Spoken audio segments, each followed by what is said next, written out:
What's up everybody, Landan with LMR.com. Today I'll be talking about Moog's outer tie rod end and how you replace them in your 1982 to 1993 Fox Mustang.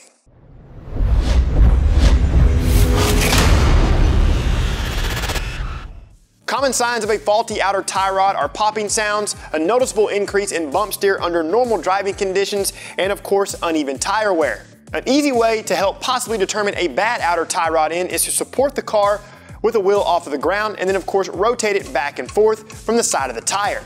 This outer tie rod end from Moog is a premium factory replacement offering for the 1982 to 1993 Fox bodies. Their outer tie rod end features a one-piece forged housing, a paired bearing design, and is precision machined to be a direct replacement.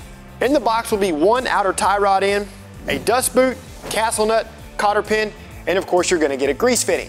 Each outer tie rod is currently sold individually or in a few kits with other important components. That way it'll help save you a little bit of cash instead of buying it all separately.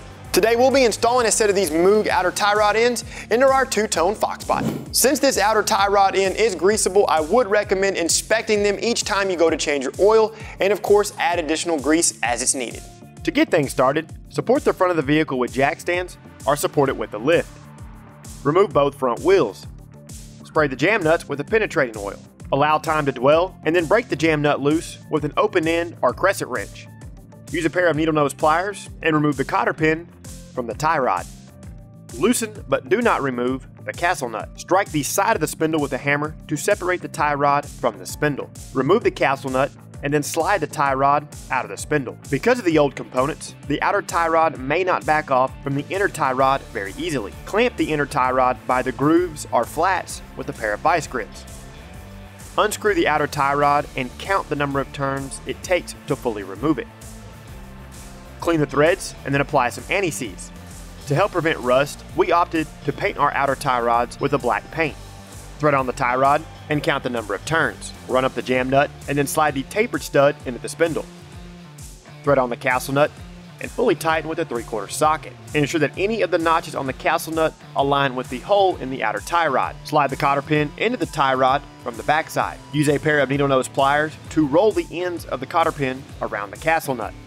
Install and fully tighten the grease fitting. Use a grease gun and the correct grease to fill the outer tie rod with a decent amount of grease. A good rule of thumb is to pump grease into the tie rod until the boot begins to swell.